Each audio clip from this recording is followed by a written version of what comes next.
Because he beat Bryson and Rahm. Those guys he was paired with Bryson and Rahm. It's not like he was just paired with a bunch of random dudes on LIV. Yeah.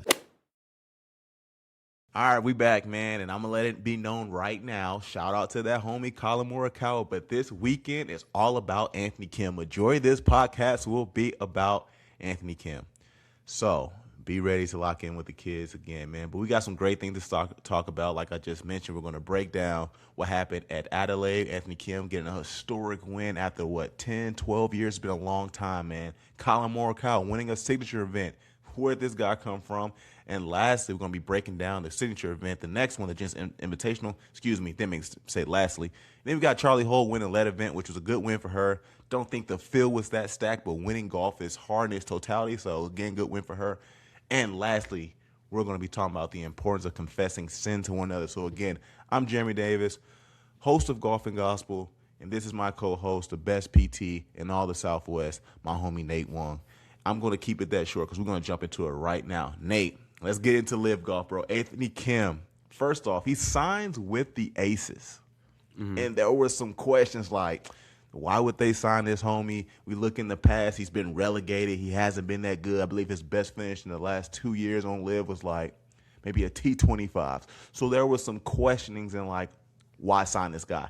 Now, I did put a screenshot out there when someone was like, yo, who should the Aces sign? I was like, sign Anthony Kim. Not to say I knew he was going to do this, but kind of following his journey. I follow his YouTube page, seeing what he's doing in terms of just the grind to get back to like what he was kind of close to in that 2006, 2011 era of a golfer. I was like, man, this guy's working. And I think that he can play a significant part in the Four Aces team, but really just as an individual golfer. But Nate, let's review Anthony Kim's wild weekend, man. What did you think about it? Dude, I don't know. You know, like the old saying, I texted you this, but everybody would say, drive for show, putt for dough. Nothing gets a crowd more hype than putting. Right. And Agreed. I think the saying should be putt for show and putt for dough, because when Anthony Kim, was dropping bombs on the greens, dude, the LIV crowd was insane. And the other thing was going into, I guess, Sunday, because it was Sunday in Australia time. Into Sunday, he had like a 1% chance of winning because he was, I think, four strokes back. I think even lower than that. Winning like 0.7% or something like that. It was 0.7%. Yeah. Because he was like 4 strokes back, and it was Bryson and Rahm that were ahead of him. 5 strokes back. I'm trying to make this what it is. He was 5 strokes back. But I want it to be like, not like, oh, only 4 strokes. No, it was 5, dog. I'm trying to get him every bit of it. Yeah, go ahead. But no, birdie was the new par for him. And it was really cool to see Anthony Kim do it. He looked like prime Anthony Kim, dude. That was so cool to see. He did. Yeah. And it's crazy too, even thinking about like, okay, they just signed Anthony Kim. I'm like, man, you got some shoes to fill with Patrick Reed, who's obviously balling on the DP World Tour, but not only just because he's balling DP World Tour this year. He was doing very well in LIV last year. He was a top 7 player. He won in Dallas, was doing well in the DP World Tour last year. Obviously, he got that solo third at the Masters. Did really solid, I believe, at the was it PGA Championship? I correct, or U.S. Open? One of those. I'm switching because he missed 2 cuts of the majors. However, Patrick Reed was a very, very good player for the Four Aces, a good player in his own right. So it's like, man, you have some shoes to fill. Because I'm sure when we're thinking about the Four Aces, you got Dustin Johnson, Thomas Gentry, Peters, and it's just like, all right, well, we have to do a lot to carry, Anthony Kim. And he's like, dog, y'all need to catch up to how I'm playing right now because Anthony Kim is, and you text me this, because Anthony Kim, that's why they got a solo third. Now, I don't really care about team golf much in LIV, but it says a lot when this guy is he was the one for you guys. And it's like, where were you in this situation? But dude, like I said, man, he did a really good job filling the shoes of Patrick Reed, more than probably what Patrick Reed could have done. Just put it out there, bro. Just put it out there. And Patrick Reed's balling on the on DP World Tour. Dude, low-key, Anthony Kim signing is like the Sam Darnold signing. What a take. Oh, that's a good take, bro. That's a good take. Because obviously he in college, obviously Sam Darnold was a guy who's a third overall pick. There was these huge aspirations like, yo, he's going to be a guy. Show glimpses of it. And then after, or even his time at the Jets, kind of just wasn't a guy, lost his position, and just kind of got lost in the shuffle until he got to Minnesota and then with Seattle. That's a great take, Nate. That is a great take. Yeah. But dude, no, Anthony go ahead. Kim's birdies. I was gonna say, like, yeah, you just said, like, his birdies put the aces into solo third because they were tied third with a bunch of other people. I can't remember, the Crushers, I think. I don't know. Yeah, that's Bryson's team. Yeah. Yeah, and then when he started just it was that birdie that put him 2 strokes in the lead. Yeah. When he missed the aim point, because I was like, this aim point stuff on LIV is yeah. killing me. But he missed the aim point thing, but it still went in. Yeah. I think that was 16, and I think put him in solo third, dude. What a baller. Man, let's look back at his Anthony Kim's time on LIV, man. He returned to LIV in 2024 as a wild card, finished 56 out of 57th players, retained his card for 2025, which at the end of the season, he ended up, as we know, he got relegated and had to earn his way back to LIV through a promotional event. And now in 2026, his first event, he got a T22, which was very solid for Anthony Kim. That was his best finish since joining LIV, because I think the year before it was T25. And now he won at Adelaide, man. Great win for him, man. But Nate, I do want to get over to talking about Anthony Kim before LIV. Obviously, I wasn't a huge golf fan back in 2006, 2011. Obviously, you were. He's an Asian American, so there's a representation for you guys, man. We see prior to Anthony Kim, he won 3 times on the PGA Tour, Ryder Cup. He was a dog in 2008. Yeah. President's Cup 2009, he was a dog. What did Anthony Kim mean for you growing up and watching him play golf? Yeah, I mean, Anthony Kim was an absolute baller. He was like in all the PGA Tour commercials when they're promoting like the Masters and the US Open and stuff like that. Yeah, he was so good at golf, but he was kind of like the guy that's like, we want him to win the big one. He had splashes like, maybe not necessarily like Spieth, but like Morikawa, but for a long time. He was kind of like Ludwig. Like, he was kind of like Ludwig and Max Homa all combined in one person. And yeah, and he made a lot of money on tour too. He was so good.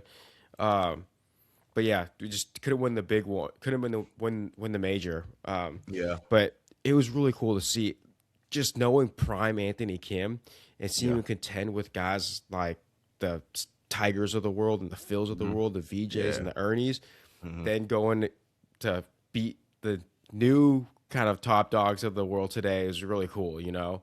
Because he beat Bryson and Rahm. Those guys he was paired with Bryson and Rahm. It's not like he was just paired with a bunch of random dudes on LIV. Yes. Great take. And again, down 5 strokes to 2 major winners too, man. And yeah, that's you kind of I said this too, man. If Rahm would have won or if Bryson would have won, that weekend still belonged to Anthony Kim.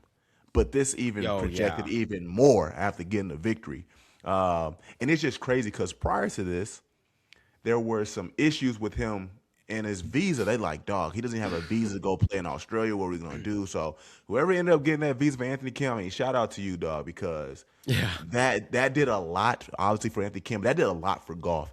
And this is the thing. Gave some good golf, some great golf, bro. And he was trending #1 on X, bro. Really? And oh man, yes, he bro. was. And I'm just thinking about like all my like, bro, outside of like you, the homie Chris Elliott, Noah Reed, my boy Kyle Umfred, Ali, even though I named a good amount of people, I ain't got a lot of people to like nerd out talking about golf like this. So like if I would have talked to my regular homeboys like, hey, you two Andy Kim doing, they would have no idea what's going on. But this homie was trending at #1 on X, man, and just watching. And the homie Sarah Court, who's going to be on Golf and Gospel in the future. Guys, go look at Golf and Gospel on golfandgospel.com. Slight plug there. It was just, bro, I'm just like, this dude's trending on Twitter. He's playing out of his mind. And for the first time, I mean, I've heard it. I really appreciate it. I don't know if it was Smiley or Edelman who shouted out Anthony Kim on CBS. I was like, respect to you guys. Because, like, the PGA wasn't really going to touch that. Because this overshadowed the Pebble Beach. Yeah, This overshadowed the Pebble Beach, big time. and there was no recap. Like they recapped other tournaments, like when I was watching the AT&T Pro Hmm.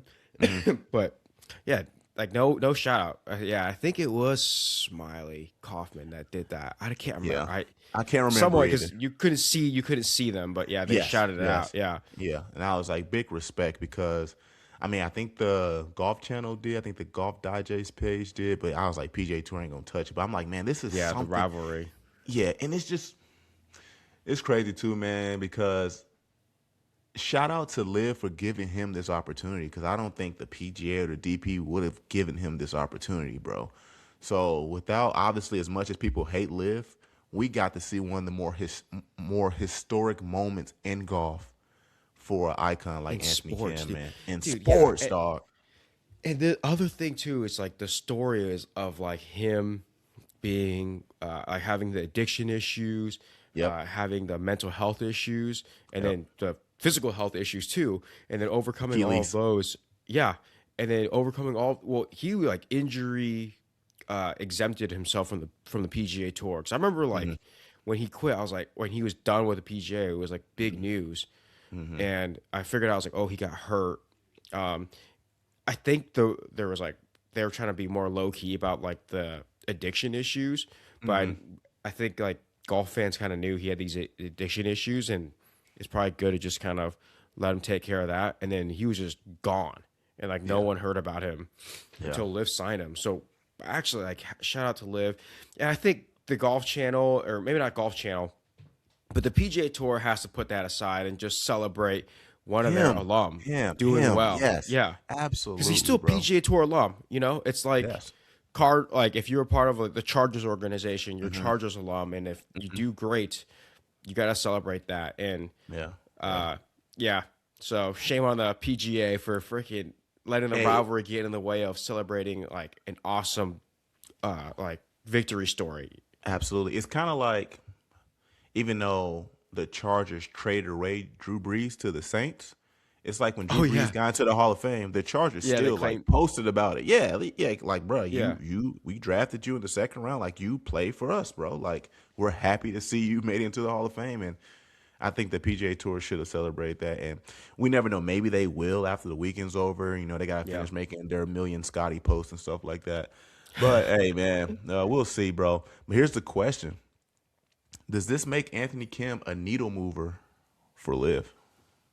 Dude, I think this arguably makes him the biggest needle mover for the Live Tour.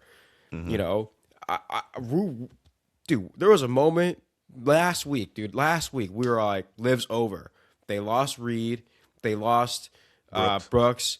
Yeah, and you know they're signing these guys that aren't really big names. Yeah. But man, that AK Your biggest thing, name, your biggest name was Thomas Gentry. I mean, all yeah. right. And then now, Yeah. now AK, it's like, dude, ask Bryson DeChambeau like what he really feels about Liv before this weekend and then after this weekend. Like he Yeah. probably thinks there's something special going on with Liv after this weekend. Whereas prior to Yeah. this weekend, he was just kind of like, Liv is just I'm just kneeling it out so I can run my contract through and then go to the tour next year. Whereas when he was up close and saw Anthony Kim do something special and he in the middle of it, he like, hey, can you sign the scorecard real quick? Did you see that? I missed that part. That's Yeah, no, funny. he like goes up to Anthony, like, oh, can you sign the scorecard real quick? But Yeah. how they're all celebrating and like the champagne's going. Yeah. But yeah, I think, dude, like it might be big needle mover for the players on the Live Tour. Like they might want to be close to this because, dude, these are awesome. That is an awesome redemption story. And I think. Yeah. My bad. Continue. no, yeah, I was about done, but he saw it up close. Like that was life changing for Bryson as it was for Anthony Kim. Yes.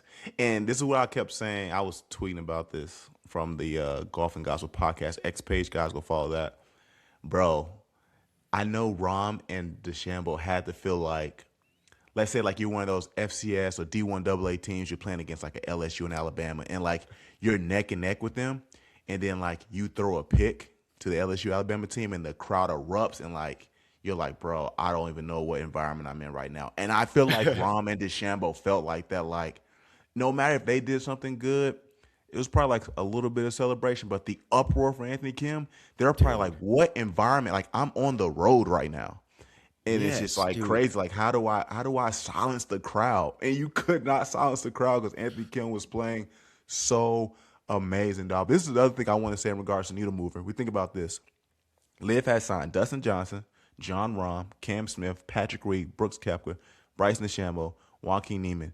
Neither one of those guys have had the eruption or has elevated Liv to the magnitude that Yeah. Anthony Kim did in this single weekend, bro. And I know Scott O'Neil, as well as Greg Norman, is somewhere like smiling, joyous, because this can project Liv in so many ways, especially, and I'm hopeful for him that Anthony Kim keeps this up. I don't want Anthony Kim to be like Linsanity and just have like a couple moments, man. Oh yeah.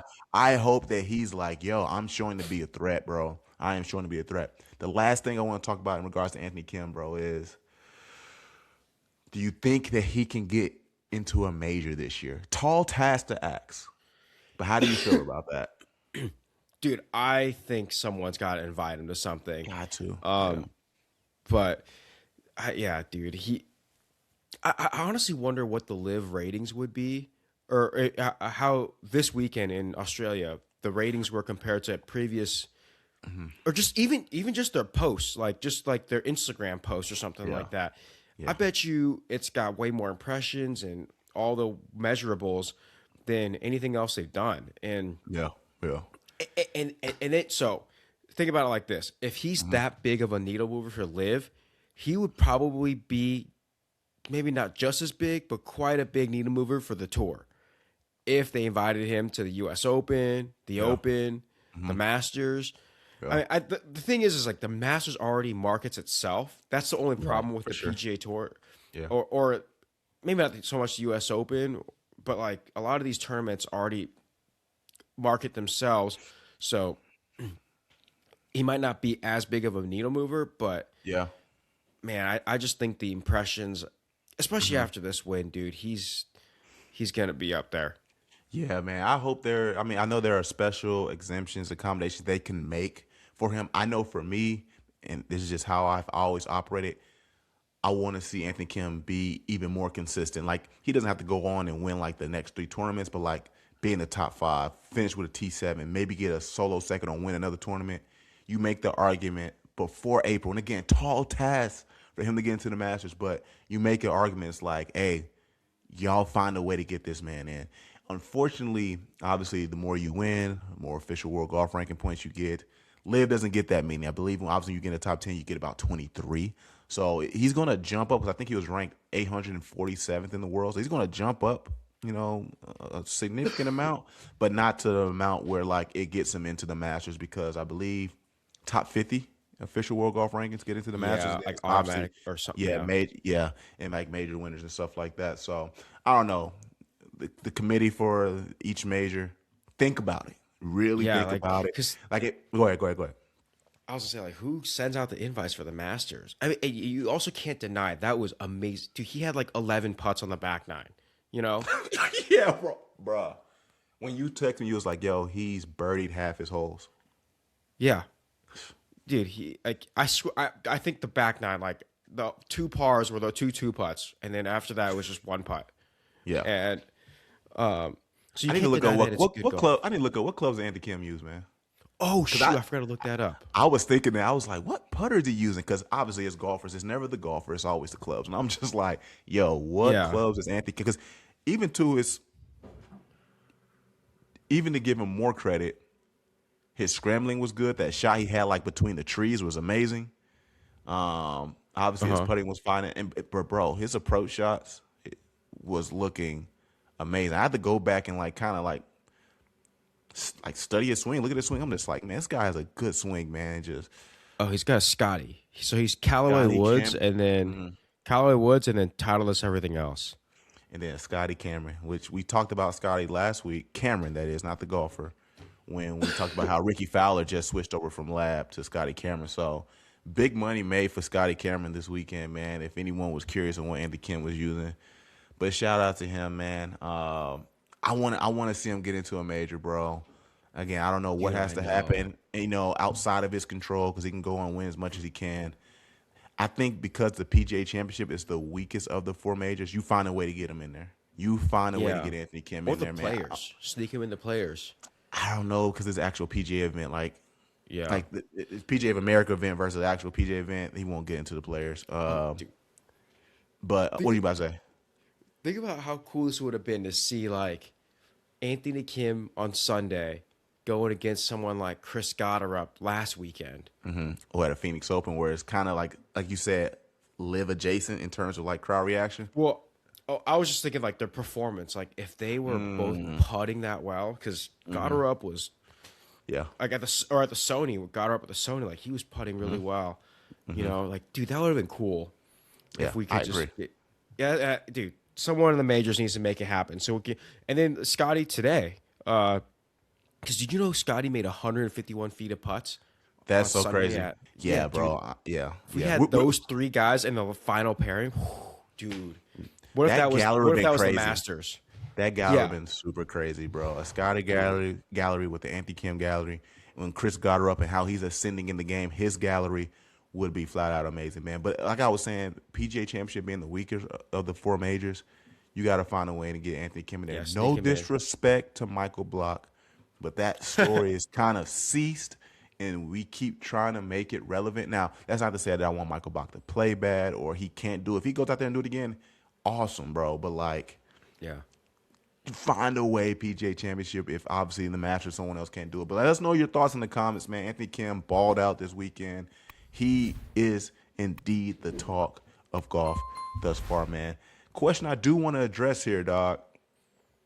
We need to discuss Jon Rahm's inability to win on LIV. He hasn't won since 2024, and that says a lot. And I don't want to hear people in the comments saying, oh, well, people's game digress when they go to LIV. That is not true, but we need to talk about Jon Rahm. He just can't win. And I'm not counting that LIV individual title because you just got enough points because you kept getting top fives. That doesn't count. But what are your thoughts to that, Nate?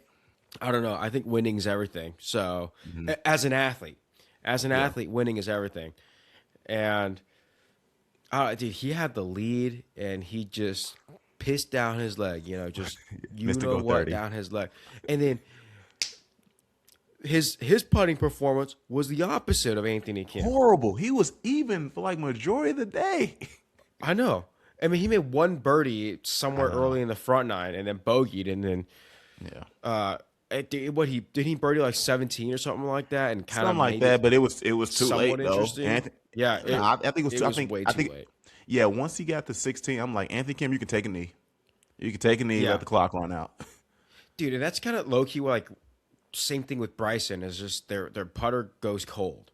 Both of them went cold, and Yeah. Anthony's was. I think he just stole all the heat from their putters. You know what I'm saying? But yeah, dude, it's just so hard for me to argue for Jon Rahm. And granted, that's it seems like that's the only part of his game that's gone cold. Like everything else looks tip top. Solid. Yeah. Yeah, his scrambling looked good. He hit a few errant drives, which just happens when you play 72 holes. Yeah. But his driver still looks amazing. And his irons and his wedge game, he's attacking pins when he needs to. It's just the putts aren't dropping for him. Yeah. Yeah.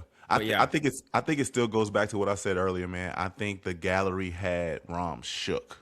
Like I can't You play think that was why? Oh, man, hot take. 100%, bro. I really because like they showed some still shots of Rahm's face. He looked flustered, bro. He looked flustered. He did bro. look flustered. And but, it's just like yeah. he was at Alabama Stadium. I can't get this crowd. He was at LSU Stadium. Can't get this crowd. He was at Arrowhead, bro. And all you hear is oh. Yeah, he was You the just- Chargers in Arrowhead. He Bro, was hey, Auburn at Bama. We have won when I was there. We did beat the Chargers in Arrowhead once at least. But yes, dog. I mean, he was flustered, bro. Now I don't think this has anything to do with the overall scale since 2024 to now him not winning. But I know this weekend that gallery had to have something to do with it, bro. But it says a lot, bro. You know, Rahm not being able to win, and because of his name, his pedigree, there's an expectation that is put on you to win, bro. Yeah. Like we don't He won the expect. freaking Masters. Like that's the He won biggest the stage. Yeah, and what else has he won? He's won the Masters. He's won the PGA Championship. It's like, bro, there's expectations to US this Open, for yeah. you. Yeah, because he needs to win the Open, I believe, to get a career, and I don't think he Yeah. has yet. But yeah, dog. I mean, we don't have these expectations for, with all due respect, no disrespect to these people. Like, we don't have these expectations for Taylor Gooch. We don't have these expectations for Thomas Gentry. But a guy like you, John Rahm, we got to find a way, bro. But I'm happy he didn't win this weekend because of that moment that Anthony Kim had. Like, even though Yeah. earlier I said if they would have had, Anthony Kim would still have this moment. But man, like, this was a huge win for golf in this entirety. This was a huge win for LIV as well, and even more so, a huge win for Anthony Kim, man. So shout out to that homie. But let's move over to some other things in news. Probably not that important, but I thought it was a little interesting. Charlie Woods, son of Tiger Woods, commits to FSU. Now, still being on the topic of LIV, Nate, do you think LIV would shoot their shot at Charlie Woods? Dude, okay. So when Charlie Woods was in 8th grade, this is a tangent, but Okay. Charlie Woods 8th grade, I texted my coach. I go, my old college coach, my old college assistant, now he's the head coach. I texted him, I was like, yo, Judd, you should offer Charlie Woods a scholarship right now. Just Yeah, like great. somehow do it some way that's legal, but nope. Charlie Woods wouldn't go to Nebraska, wouldn't try to be all the Big Ten. So biggest mistake of his life. So, might go on and make another mistake by going to LIV. Just kidding. Oh, After this Yeah. weekend, I think a lot more people have respect for LIV. A little bit, You yeah. know? Well, I think a lot of it, actually. A lot of it. It's funny because I texted you this, too. I'm like, I need to hear Brandel say something. Brandel, where are your comments about what just happened with Anthony Kim? That tweet made me dead, dude. And he just silent. He probably just wanted to talk about the Pebble Beach, but this news is too big for you not to address, bro. And I'm just going to ignore it all weekend? Yeah, I'm saying I don't know Brandel personally, obviously, and nothing against his character, but just what he's shown in media to not really be for LIV. I think he is going to avoid this situation, but I know it's like creeping in on him because you can't avoid it. This, like I said, what Anthony Kim did, bro, was way bigger than anything that happened at Pebble Beach, and not taking anything away from Collin Morikawa. And we're going to talk about the Pebble Beach guys, but you're overshadowed by what Anthony Kim did, and Brando, like I said, like you said earlier about the PGA Tour, like put your pride aside and at least address Anthony Kim. You don't got to address just the LIV, but redemption story. Address Anthony Kim, bro. But in regards to that question I had about Charlie, I don't think Tiger will let that happen at all. Dude, that would be crazy. Yeah, that would be like crazy. Because he's not ranked prodigal that son, high, dude.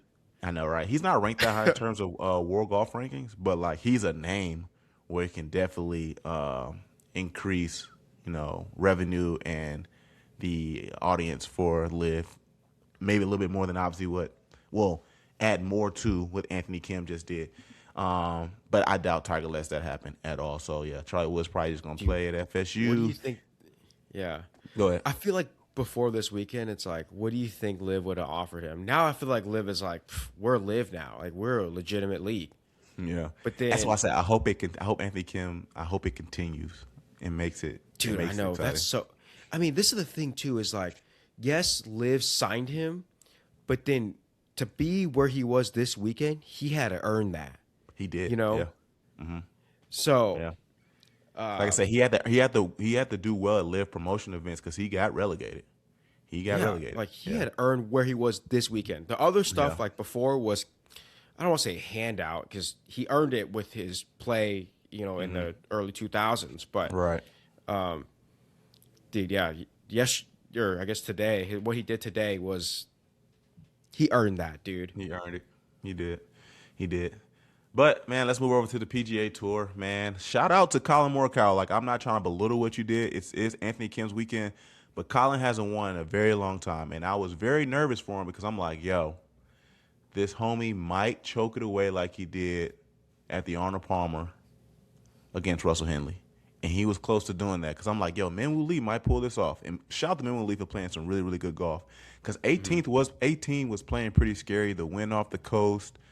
Yeah, and I'm just Bridgman, like, oh my gosh, Jacob Bridgman. I think he ended up getting double there. And just as of lately, what we've been seeing from Collin, I didn't expect to see ice in the veins type Collin. And he threw a dot, end up making birdie to win. Because I'm like, yo, is he going to play this? Because I asked the question, is he going to play this safe, just get to a par and try to duke it out in overtime, or take the risk, mess up, and then bogey, and then end up losing? And good for Collin for trusting himself, bringing out vintage Collin, and coming out and getting a birdie. But what were your thoughts on Collin this weekend? Because we're not used to seeing this Collin. At least we haven't seen him be this dominant since 2020. Was it 2023 or 2024?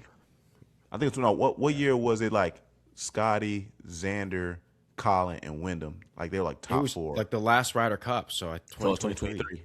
Yeah, probably. Yeah, Collin was a dog that year. He was a dog. He wasn't winning, but he was always like top 5 or solo second and stuff. But what were your thoughts on Collin Morikawa's game this week? Dude, I just with Collin, I think like that 2023 year even he would have I forget which major it was. It might have been the Masters for all I remember. But he had a lead going into one of the major, or like going down the stretch in one of the majors. Again, just pissed down his leg and gave it away. And we saw it happen last year. You know, he didn't have a good performance at the Ryder Cup. Was it last week or 2 weeks ago? He had a good, like, one of the days and was up there, and then just Sunday shot even or something like that. And but dude, just very impressive. The conditions got real bad towards the end. It did. And that shot on 18 was very impressive considering how hard that wind was coming off the left, you know? Because he just bogeyed 17, right? The par 3. Yeah. And he bogeyed 17. Yeah, he tried to hit a cut, and he got stuck into the rough. Yeah. And then couldn't get up and down. And for how good a short game is, I thought that because like I think the group earlier, Akshay got up and down out of the rough by the stands. But yeah, dude, very impressed with him hanging on to the lead, being aggressive, executing the shot, and getting up and down for a birdie to win, man. But yeah, you were right. Like if he goes for it and misses, it could be a bogey, and it could be given to Minwoo. Yeah, absolutely, man. I mean, I do want to assess what Collin did on Saturday, bro. This is probably the best his irons have been in a while. I've always thought Collin has been a phenomenal wedge player. We were talking about it when we were golfing yesterday, how he could just command the ball to stop, and just some trickery he can do with the wedges. So but his iron play has been, pretty skeptical. But on Saturday, bro, he was 18 to 18 greens hit. He was plus 6.4 in strokes gained approach, and he shot his slowest round, 62, of his season by 6 shots. He had 11 birdies and 1 bogey. So if he would just simply, obviously, par that 1 bogey, we're looking at 61, bro. So super happy for Collin, dog. Like I said, not trying to belittle what he did because it's Anthony Kim's weekend. Obviously, I'm being repetitive. I've said that many a times before. But it's good to see him get his 7th win. He said in his post-game speech that him and his wife are expecting. So even more great news for them, man. So shout out to Collin Morikawa. Great way to close, man. And I hope even for Collin, I hope that this is something that can project him to be very good down the line. Like, I don't want this to be like, we got to see that glimpse of old Collin and he kind of disappears, man. I want to see the PGA be so competitive. Like I've said multiple times, I love Scotty. Amazing player, Hall of Famer. Oh, my gosh, great player. But I don't want to see the same. Great person, too. I don't want to see the same story.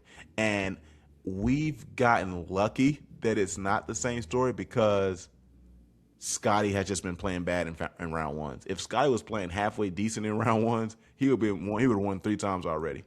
So I do want to continue to see Collin progress, Chris Gardner progress. Minwoo Lee's been having some good tournaments. He progressed. So then it can just be competitive in these majors because I don't want to see Scotty winning by 8 strokes or winning by 5 strokes. It's gonna make me really mad because it's gonna be boring golf, and I like the thrill of golf and stuff like that. Sports needs contention, dude. Yeah, we do.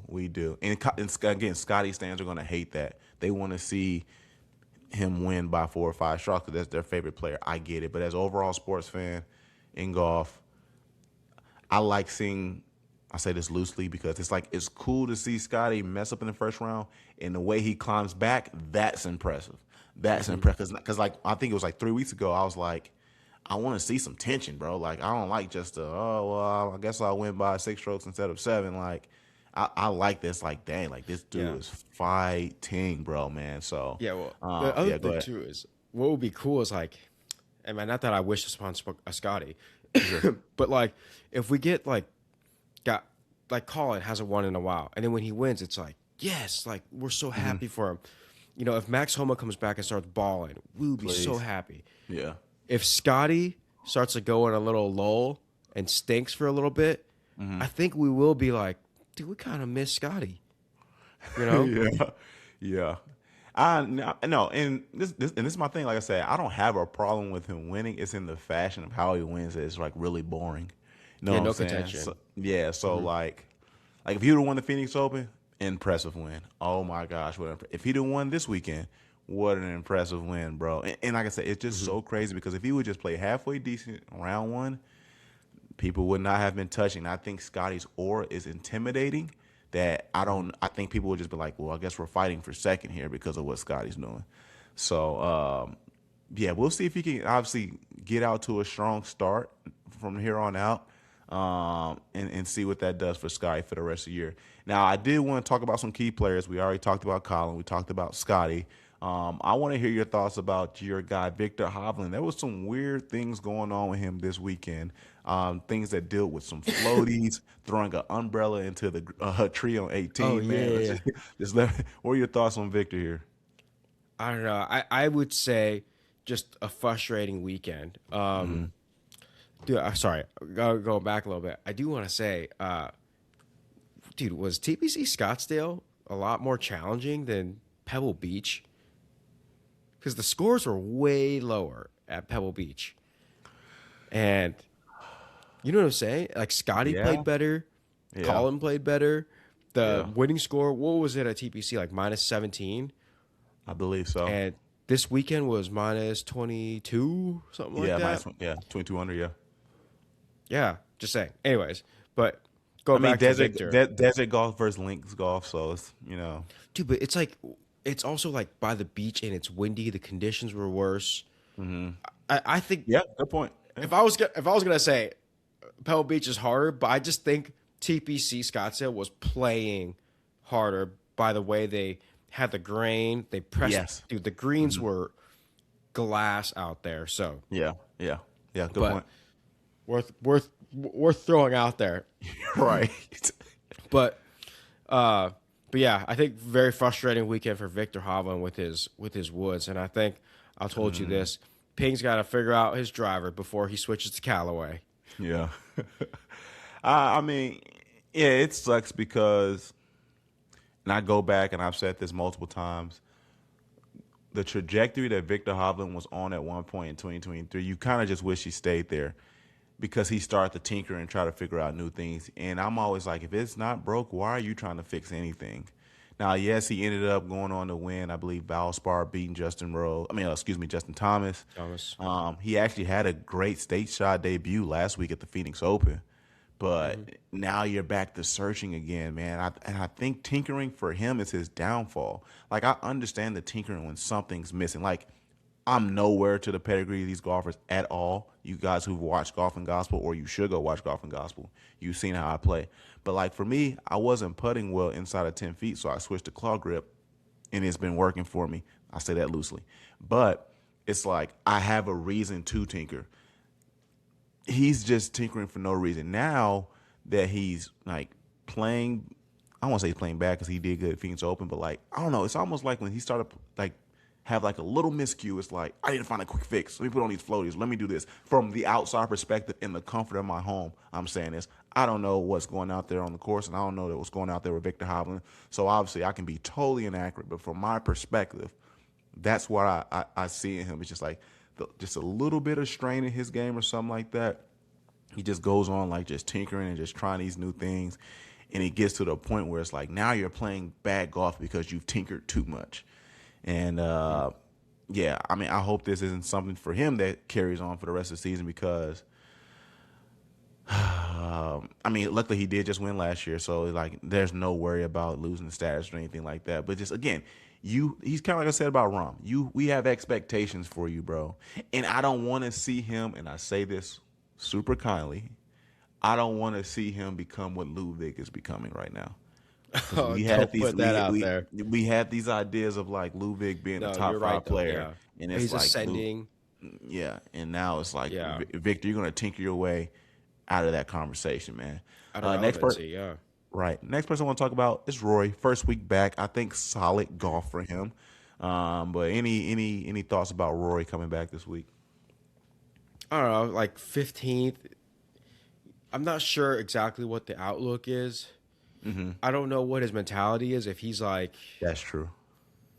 I'm just chilling, and you know, I don't know if there's a lot more he can add to his legacy in winning an elevated event. You know, Yeah. I think the only thing is, granted, like he needs to add more wins to his resume, though. You know, if he wants to be, Yeah, yeah, because I they agree. like Was he Tiger, have like was he have Jack. like 43, 44 wins, something like that? Yeah, but it's. I mean, I feel like people would put Scotty as a career ahead of Rory right now. Oh, That's okay. a hot take. Yeah. That's a hot take because he does have the Grand Slam. He does have the Grand Slam. Scotty's one major Screw, away though. yeah, screw it. I'll put it out there. I think just because Rory's had more time too, and what Scotty's done with the little time he's had, is a lot more impressive. So He has 41 total wins, but 29 on tour. Yeah. So yeah, 29, because the other 41's like DP, and no DP, one counts that to Tiger's resume or Jack's resume. You know what I'm saying? Right. Right. Dude, does Scotty have more wins than him? Scotty has No, Scotty 20. has like 20. Yeah, he has like 20. 20. Dude, yeah, bro. Like Scotty's With career way is- lesser time, on tour. Yeah, within like the last 3 years, whereas That too. Rory, That's his 2022. Yeah. Rory took 2 decades darn near to get all these wins. You know, Yeah. so I don't know. I just think when you think about the all-time greats, I would imagine Rory wants to be among those, and he definitely has the talent to be among the all-time greats. But I think there's a big drop off from Scotty to Rory, you know, and I Would love to hear the comments on that one. yes, dude, there is though. Yeah. I'm here to hear. I'm here for it. Yeah, absolutely, man. I mean, I think for him it's solid. He comes back with a T14 first tournament coming back to the States. One he won last year. He played a lot earlier on the PGA Tour last year than this year. Did a little bit more time on the DP, spent a little bit more time on the TGL and stuff like that. So I think a T14 is very solid. I think he had like 2 doubles and a triple. You cut off 1 stroke from that, we're talking about a totally different placement for him. Yeah. But I think very, very solid debut for Rory, man, and we'll see how things go head into the Masters, because there's going to be big talks about, he had the career Grand Slam here. Can he repeat? All that type of stuff. So those rumors or those murmurs are going to start happening at some point.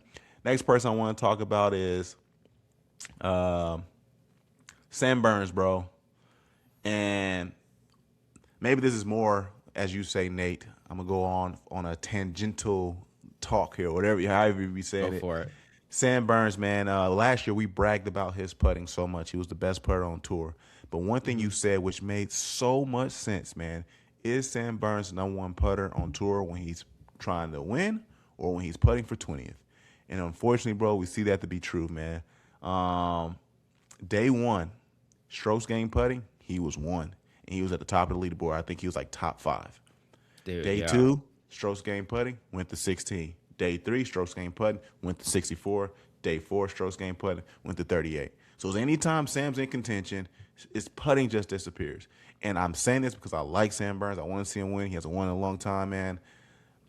There's something that Sam is, I hate to say struggle or battling, but like something about like closing or having that ice to be like, I can pull this off. Because the one time we saw it on display at the RBC Canadian, he did terrible putting in the playoff. He was playing so safe. Then Ryan Fox hit that amazing 3-wood. 3-wood, yeah. And then he closed it out for Sam. Now, obviously, Sam had opportunity U.S. Open, but we know all the situation with what happened with the preferred lies and stuff like that. So we can give an excuse for Sam in that one. But yeah, for some reason, when Sam gets in contention, that number one putter's talk goes out the window, bro. And I'm saying this because I want it really, really bad for Sam Burns, bro. But he has to do better when he's in contention, man. I think he did end up finishing top 10. I think he finished with like a 6th place or something like that. But just kind of like in football, how we say, man, you want to get better as the game goes. Sam, we need you to get better as the tournament progresses, man. Being 1 and then going to 16 and going to 64 and to 38.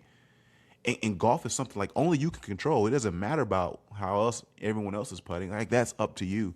So I'm hurting for Sam because he was leading at one point with Collin. And then, yeah, the putting just kind of disappeared, man. But again, guys, let us know about your thoughts in regards to Collin Morikawa winning on the PGA Tour, his 7th victory. Shout out to him. But again, I'm going to repeat myself. You guys make fun of me in the comments. This weekend is about Anthony Kim.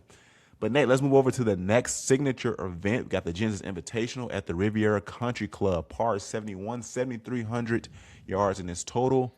The other thing that's interesting about the Genesis Invitational, this site will also host the 2028 Summer Olympics for golf, and it's going to host the 2026 Women's U.S. Open. So we will be back here again this year. But, Nate, let me know your top 3 golfers, and then we'll get into our dark horses. And again, guys, if you're here, like and subscribe, please. I believe me and Nate do a great job. And if you think we're trash, let us know. We will improve. Be like, man, I don't like how y'all talk when we can't change our voice, but let us know how we can improve, dog, because we enjoy doing this. We enjoy the audience who's been supportive of us. To all you golf heads in there that do like our takes. But if you don't, let us know. Let us know why. Let us know why. All right, Nate, let me hear your pick, man. Yeah. No, dude, with your Sam Burns, I was like, dude, Sunday putts like John Rahm. Oh my gosh, bro, and it just hurts to watch because sometimes I can get a little. I control the PGA Tour IG page. I don't know how much they see it or even care to see it, but I was like, hey, I know y'all can post about Sam Burns. I kept posting about Scotty. And Sam Burns went downhill after that, and they probably like, that's why we're not posting about him right now. So, dude, you jinxed it. Like, yeah, I did, bro. I did. All right. So here, top 3. I'm going to go Siwoo Kim, my first pick to win this week. Yeah. He's been playing pretty well this year so far, kind of contending. Yeah. Dude, again, the putting is everything, and my third pick will reflect that. But Siwoo is number 3 in proximity from like just all approach shots in general. Love it. 12 from 225 to 250, and that'll pay off because there's a short par 4 and a long par 3. Yeah. I think that'll allow him to score on that par 4 and also avoid bogeys on the long par 3. So Siwoo Kim is pick number 1. My pick number 2 is Akshay, just because of how he's been playing recently. But he's also number 1 in approaches 275 and up. So yeah. I think and also he's a lefty, and that short par 4 kind of dog legs slightly. Well, that short par 4 slightly dog legs to the left, and he hits a cut. Yeah. So I think that the course might fit his shot shape well. Good take. And then my last pick, and this is just because of seeing Anthony Kim, seeing Chris Gotterup, and all these guys just drain bombs. Jake Knapp is number 1 in total putting. I agree. I like that. I love Jake Knapp. And it's because he goes 61, 62, and then shoots 71, 72 the next 2 days. But the putting's there for Jake, and he has the ability to win. So we have seen him win on tour before. So, Here's my take on Jake Knapp, man. I say this again loosely because I like Jake Knapp, man. Close to saying he's one of my favorite golfers. I want to put him above Max Homa because I love Max Homa. But Jake Knapp has 2 ceilings. Tony Finau, who has 7 victories, but the 7 victories he has is not against a good field, and we know that Jake has 1, but the fields haven't been that good. Yeah. Or he can have call like a Ricky Fowler ceiling, winning the Players, 8-time PGA Tour winner. That's what I have for Jake Knapp. Now, obviously, he can prove me wrong, going to win 2 majors and stuff like that, and none of those ceilings mean anything.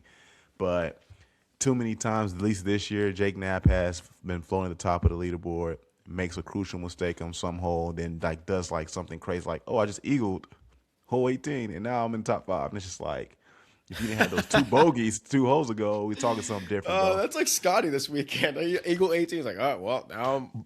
And Jake Knapp did too. Jake Knapp chipped in for Eagle. That's right. Yeah. So I'm just like, here he goes, man. But I like Jake Knapp. Like I said, my swing thought is Jake Knapp. I will never ever swing like him. But in terms of the tempo town, bro, that's a thought to have. Like you said, JJ spun. He thinks same thing about Adam Scott. But yeah, let me go with my 3 picks, man. First one I'm going with Tommy Fleetwood. Good start to his stateside debut. Finished with an amazing T3. Yep, last year. Top 35 in driving accuracy, and I'm going with driving accuracy as my key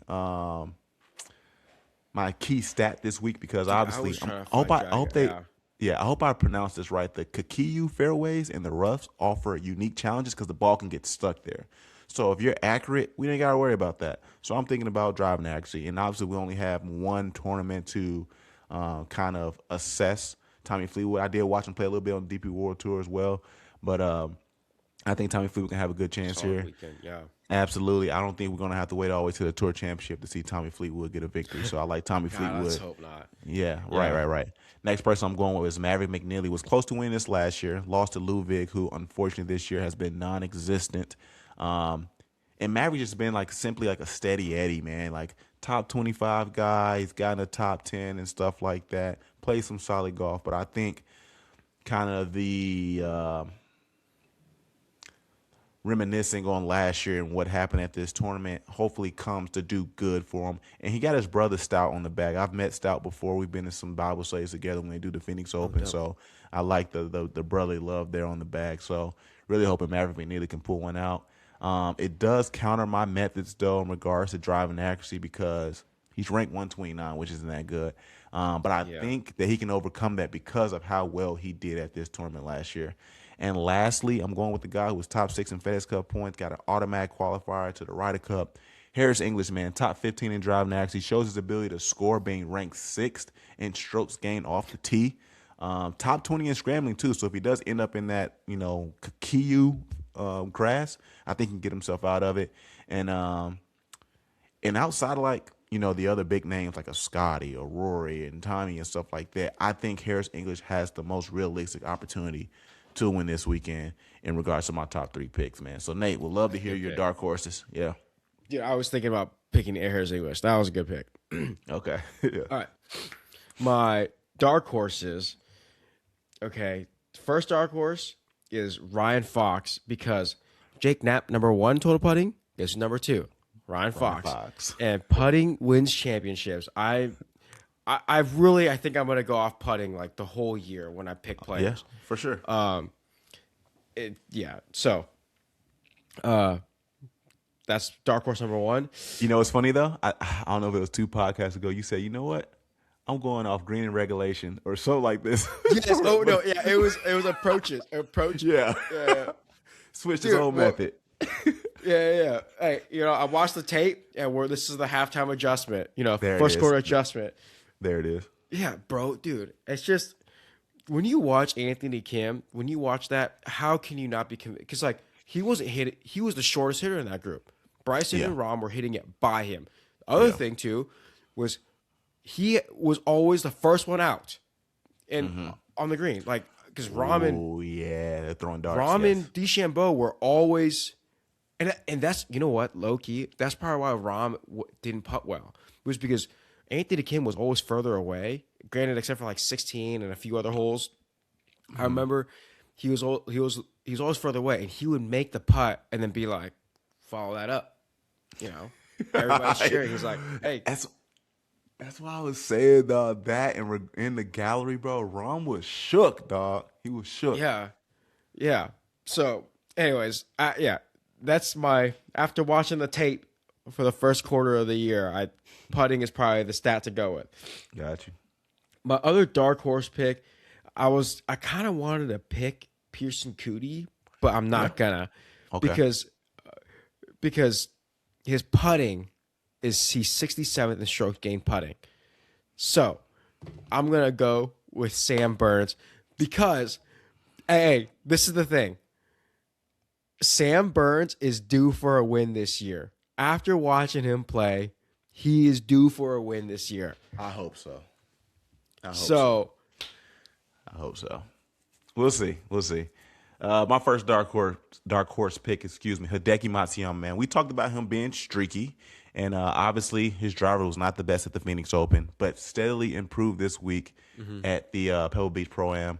A little bit better. Finished at T34 in terms of driving. Actually, day one, he was actually leading that category, man. So I'm thinking Hideki's going to have a good chance, but the thing is also I'm looking at scrambling, and he's number 3. So I hope this is the weekend where it's not like we got streaky Hideki and we got like, okay, Masters winner, 2-time Phoenix Open winner, Hideki Matsuyama winning this one. Hero World Challenge winner, Hideki Matsuyama. Next person I got, he was hot on the scene last year. Really, really good player. Has been steady this year. A couple like T27, T25, T17s. Ben Griffin, man, it's time, bro. You're one of the better golfers on the PGA Tour. You're on the Ryder Cup team, so you gotten past that stage. You played your rookie season as a Ryder Cup. He's top 20 in driving accuracy and really good short game, being top 5 in strokes gained around the green. So Ben Griffin, drink your Kira man, and let's get out here and get us a victory. Again, guys, let us know your thoughts on who can win this week at the second signature event at the Genesis Invitational. Nate, full swings coming out April 2026, man. Give me at least 4 golfers you would like to see on there.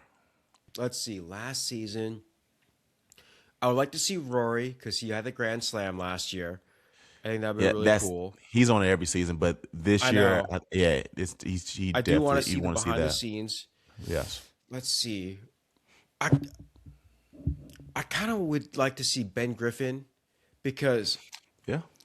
when you picked him, I remember I made me think of when we were on Sunday going on the last day of the Ryder Cup. Americans made a big comeback on Sunday, and I remember it was like Ben Griffin needed to make a putt on 17 and 18. I think he was going against Shane Lowry, and he just pissed down his leg. And I want to see if he was on there. I mean, he also had the one where he lost in the playoff against Scotty and FedEx Cup Fall. Yeah. But then he also had a pretty successful year for, he was an accountant 2 years ago or something like that, right? Yeah.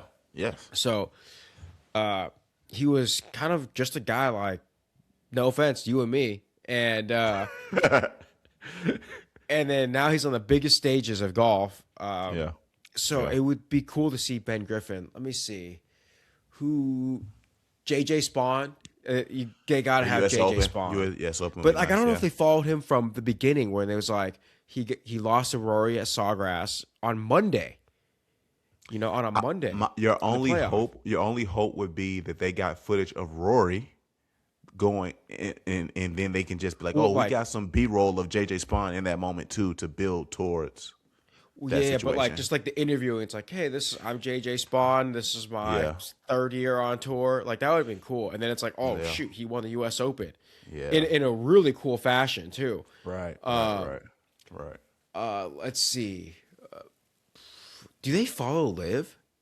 Yeah, they had Bryson on there last year. Yep. Yeah, Bryson. And they had Dustin on one year when he decided to go. So yeah, they follow LIV. That's right. Yeah. Dude, I think the last guy I would like is like Justin Rose. Yeah, he was on. He might have been on like season 2, I think. Yeah, he was on. He was on it, but I think Justin Rose would have been a cool journey because again, Ryder Cup. There's rumors of him maybe becoming the Ryder Cup captain towards the end of the year. Yeah. He had the playoff against Rory. He had the playoff against JJ Spawn. He won the FedEx Cup. Yeah. Yeah, he won the St. Jude or the BMW. No, St. Jude. St. Jude, excuse me, yes. Yeah, that's FedEx. Yeah, FedEx St. Jude. Yeah. So, yeah, and it's like, dude, he's definitely on the back half of his career. So it would be kind of cool to see a young guy or someone who's kind of ascending, like a JJ Spawn, and then we have Yep. someone who's kind of coming off. I don't know. Those are my Yeah. 4 just off the top of my head. Yeah, no, that's good, man. The thing with Full Swing, great show. Love watching Full Swing. I Yeah. wish that obviously it'd be hard to edit that fast and stuff, man. But and maybe it's recency bias, but Anthony Kim will be amazing. It would be amazing, bro. Because I want to see like him like turn on the switch and go from just got relegated and then climbing back up in the LIV Golf promotion, then coming out here getting a T22 and then winning this event. Like that should be your concluding episode, obviously. But obviously that has to be something for probably like Full Swing season 6, I believe. Yeah, I think it would be like I would want to see him on Full Swing next year. Yeah, because like, yeah. but Especially with so much to go. This, Especially with so much to go this year. Hopefully he does more and it makes that episode even better. Or whatever. Yeah. But my top 4, man. One, this might seem not as impressive, but I want to see Stewart Cink, bro. Stewart Cink played amazing last year on the Champions Tour. He's #1 golfer on the Champions Tour. Won the Champions Tour final event to be the champion. And then just the whole thing about him not getting picked for the Ryder Cup. I want to see his mindset and stuff. And I'm pretty cordial with Stewart, his wife Lisa. They're awesome. I've gotten in some conversations, and they've told me some stuff about their opinions. But there's probably obviously more to that in regards to their thoughts in regards to not getting picked as the Ryder Cup captain, even how well he plays. So I would love one on Stewart Cink and stuff. And Stewart Cink's a great dude. Obviously, he doesn't have like a Joel Damon or personality or like kind of the younger crowd, but I mean he is an Open winner. He's a #1 golfer on the Champions Tour. I would love to see one with Stewart Cink. Another one I want to see is I want to see Jake Knapp, bro. Kind of like that younger up and coming guy. Unfortunately, had a situation with his significant other passing away. Him winning on tour. Obviously, I would love to hear more about the story. Like, man, I was a security guard working at Orange County, and I found my way back onto the PGA Tour to become a PGA Tour winner. Almost kind of like Ben Griffin. Like, even though Ben Griffin probably thought he was done and like, okay, I can have a career in accounting, I don't think Jake Knapp wanted a career in being a security guard. So he probably was just doing something to continue to pursue his journey as a golfer. But I would still love to see that story in regards to Jake Knapp. Next person is obviously Chris Gotterup, bro. There is film from him winning the Genesis Scottish Open and doing really well in the Open. And obviously it would make sense to project him after obviously this season comes out, and then seeing how well he's doing this year will be a totally fun episode with Chris Gotterup. And the last person I want to see, bro, even though he has been on there, but he's finally won and he won the Houston Open, I would like to see Minwoo Lee. I think it would be awesome to see, because the last one with Minwoo Lee was like, oh, well, he is in the shadow of his sister. He hasn't won, boom, boom, boom. And now he finally won the Houston Open. And he just played amazing today. Obviously, this tournament won't be on the episode because they probably already done all the production and stuff. But to see Minwoo Lee get a victory, that would be an awesome one to see on Full Swing as well. So, again, guys, I'm constantly always asking, who are 4 golfers you would want to see on Full Swing? Let us know in the comments, because you made it this far. You're listening in your car. You're listening while you're making dinner. You're listening to Golf Gospel Podcast, because we are the most underrated golf podcast out there. Last thing, want to touch on a little bit, because we do respect women's golf. Charley Hull's victory at the PIF Saudi Ladies International. Now, Nate, we did talk about this a little bit, and as I did my studies, I kind of do understand, but obviously there's a lot of riff that goes into LIV because of how they're backed by the PIF. But, the PIF, they kind of dip their foot into some of the things on the LET tour. What are your thoughts in regards to that? I'm happy that they're funding these tournaments and, paying the winners a sizable prize money. Yeah. And it seems like it's an awesome event. The LET event, but I do think it's kind of controversial, just because we know some of how that culture is with respect to like women and stuff like that. So I thought that was really interesting. And again, that's like this conversation. We've had these conversations about like, hey, Why doesn't LIV try to get a women's league? TGL's trying to get a WTGL. Why Well, can't they LIV want try to include? Charlie wants them to. I'm not Charlie. Sorry, Nelly wants them to work in conjunction with each other and not be Yeah, its own yeah, separate entity. Yeah. yeah. And I would kind of like, you know, LIV to do that too. But yeah, I feel like there would be some controversy because you're like, hey, they're backed by these people who have just we know about how like they're how they treat women, you know. So we kind of know about how all those things, and I don't know if a lot of women would be like leaping up at the opportunity to go work for some of these guys. So I don't know. That's kind of what I think about that. But For sure. happy that they're supporting women's golf. Yeah, and my study showed I think the reason why people don't like it is because obviously with LIV, it challenges the PGA Tour as well as the PIF. I think it fully funds LIV, as opposed to they're not fully funding the LET. LET, yeah. Yeah, so it's like, all right, we're cool because and I guess it enhances women's golf because obviously the purses aren't that huge. I think Craig Kessler, the LPGA, is doing a good job increasing certain purses on the LPGA, but because it's helping elevate women's sports that kind of needs help with more promotions because a lot of their sponsors do. I mean, a lot of their purses do come from sponsorship and stuff, so it's not fully PIF.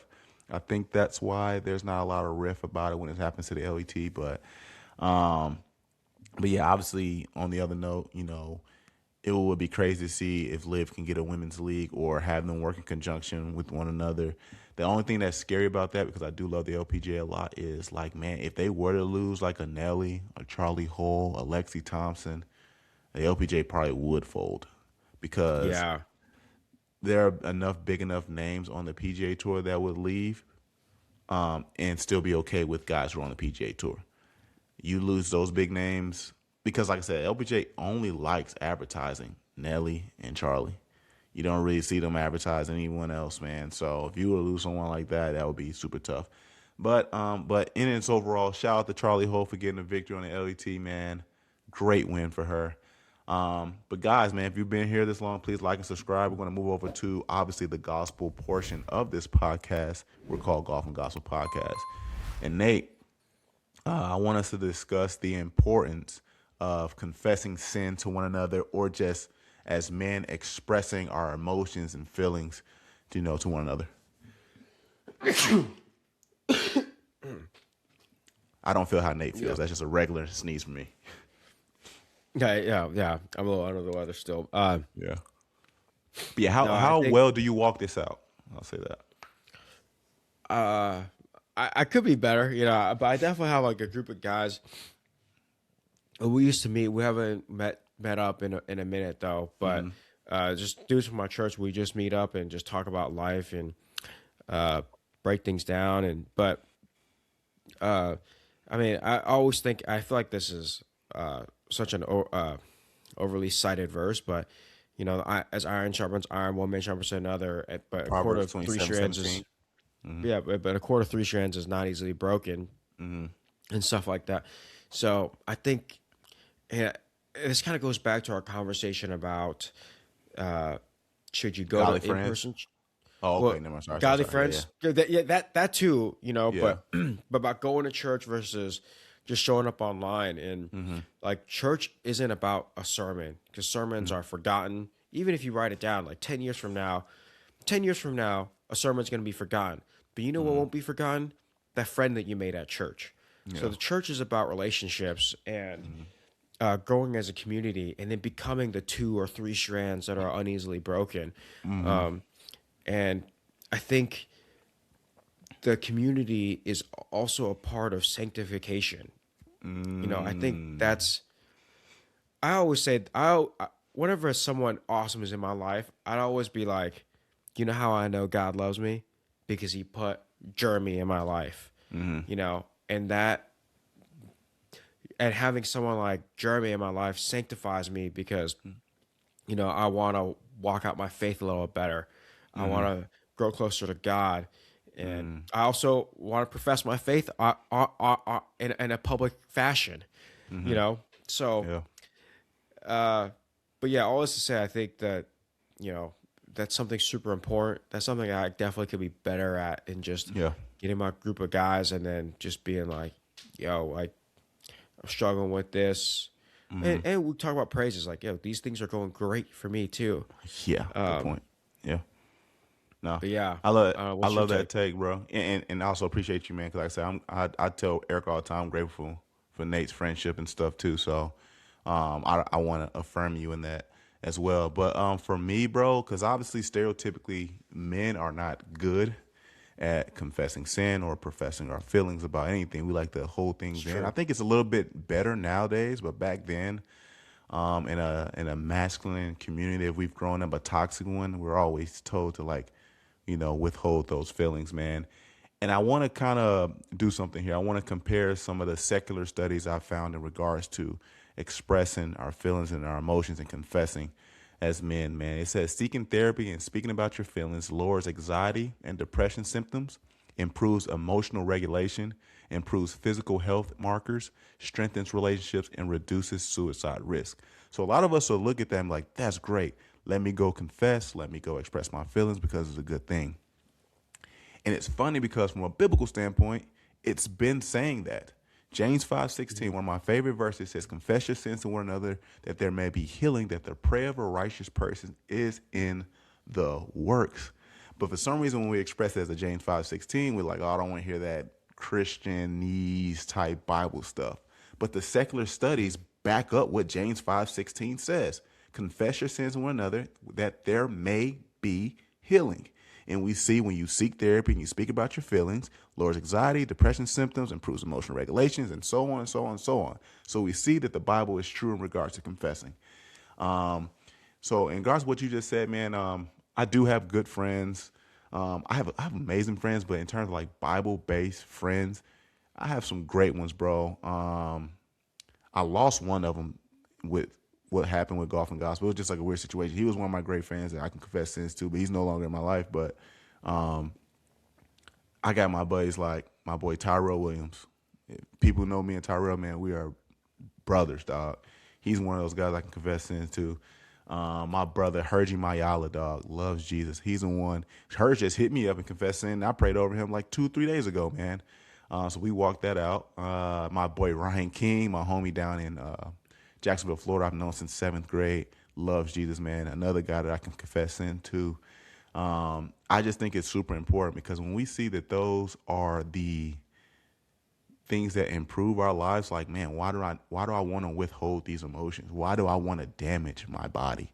And I believe it says in the Ephesians 5, it talks about essentially, in paraphrasing, the way we take care of our bodies is like almost like a representation about how we love our wives. And I want to be able to take care of my body physically, which is a representation of how I love Erica as well.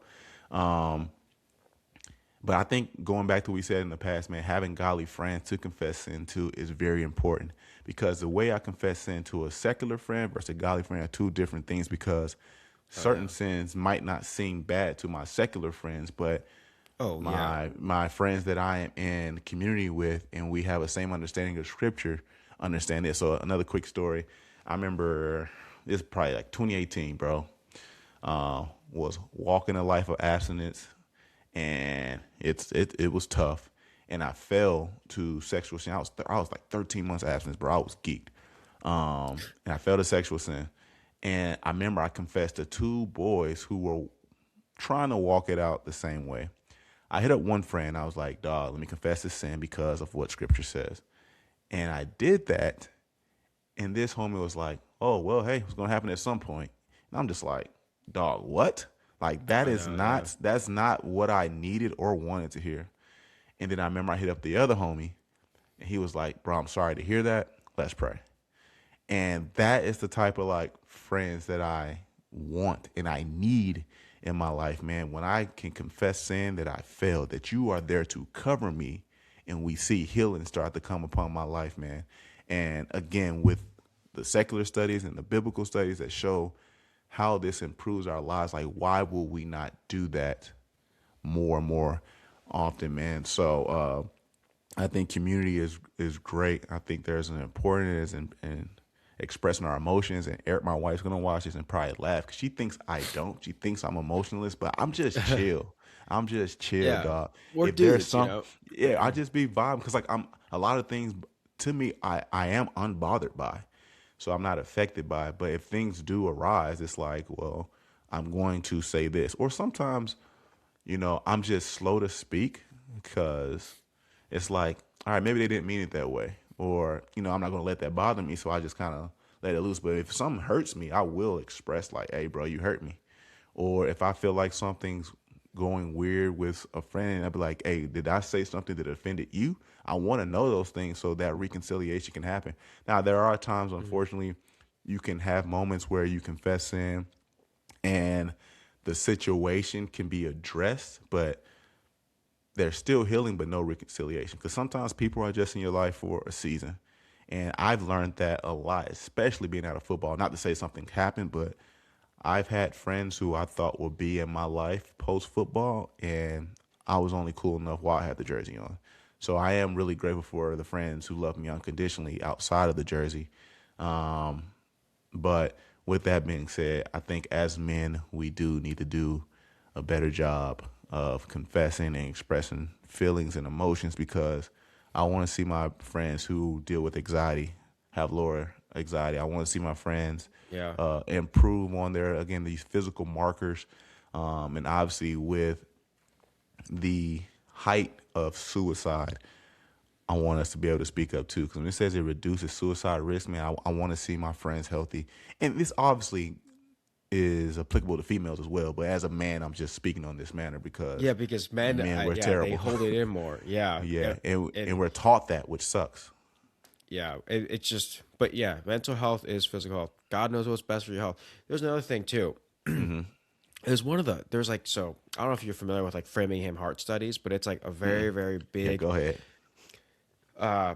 published like ongoing trials. But Framingham is like this tiny town in like the Northeast, and and the population is very homogenous because like it's just like one big family essentially. So that's how they can kind of control for things. And they like study diet patterns and like who dies and who lives and stuff like that. And there was one time they were looking at like, hey, there's a group of people that live longer and there's a group that don't. What's different about them, like activity wise? And they found that like, hey, there's no difference with their diets or their exercise. Like they all get same amount of walks and stuff like that. The one thing that was different was the people that live longer were more social. And again, I think community, there's just, even if you just get together with your friends and don't talk feelings, and I mean, Yeah, hopefully it gets there, but like right. if you just get together with your friends and just hang out, there's some healing going on. There's something necessary with your mental health that's going on. Just hanging out with it with a bro, you know what I'm saying? So, yeah, Yeah. I remember when I heard about that, I thought that was important for for health. And again, it's also like so then when I hear that, I'm like, tell my parents like y'all need to go hang out with people more. Yeah. Oh, yeah. How do I shout out to my mom because I mean, me and my mom kind of the same person, bro. Like, we're like introverts, but we like vibing with our people.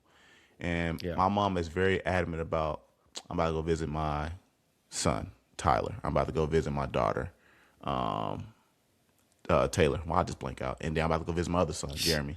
And she just always constantly calling, and I make sure 98% of the time. Sometimes at 2% I might like not call her back, but 90% of the time I pick up the phone, for my mom and stuff like that. My mom's always talking to my wife and stuff, man. I wish my grandmother would do a better job of hanging out with friends, bro. Especially with all these things we just talked about. I love my grandma, but she has an anger problem. So I wish she can kind of find some more joy in Good thing she regards to doesn't that. golf. Oh yeah, no, she would. Yeah, she probably would enjoy it. She probably would enjoy just trying something new. But yeah, when we see all those symptoms, man, and our friends that are holding things back or are just self isolating, we want to push you to go get out of your comfort zone and like go do some new things. Like, go hang out with your friends. And I'm not saying just go out there and just start talking about your feelings. Like sometimes it is just like, hey, let's just vibe, bro. Like me and Nate Yeah. yesterday, let's just go golf. We just golfing and we having a good time. Well, let's just go watch the game. That stuff is healing, bro. But there are times where I think as men, we try to intentionally bury sin. And like, because there's two things. If we bury the sin, there's no one can hold us accountable to it. And we can continue to grow deeper and deeper in that. And that is not good for us physically, mentally, as well as obviously spiritually. And the second part about it is I always say when we do bury it, because we do have a conviction, but we're fighting it so bad that we're like just trying to like have the outer appearance, but our heart isn't in it or not really displaying it. So we need to do a lot better in regards to that, man. Because like I think it says in Jeremiah, like the heart is deceiving in itself. So we need to make sure we're purging those things out of our heart, confessing to one another, seeing the healing, and have the boldness to have, you know, a accountability partner too, or a prayer partner. Like that's why I was happy the homie Denzel Burke hit me up, was like, hey man, I have a conviction in my heart to be like prayer partners. I'm like, absolutely, let's do it. Me and my boy Tyrell before the kids got involved a lot. We used to do a Friday prayer group every Friday morning. And we've seen a lot of fruits come from that too, man. So, man, we just want to encourage the audience. I mean, male or female, but obviously we're speaking as men. Have the boldness to confess sins to your close confidants, the ones who are going to hold you accountable. That's why I made it clear, like, I make sure to confess sin to my godly friends.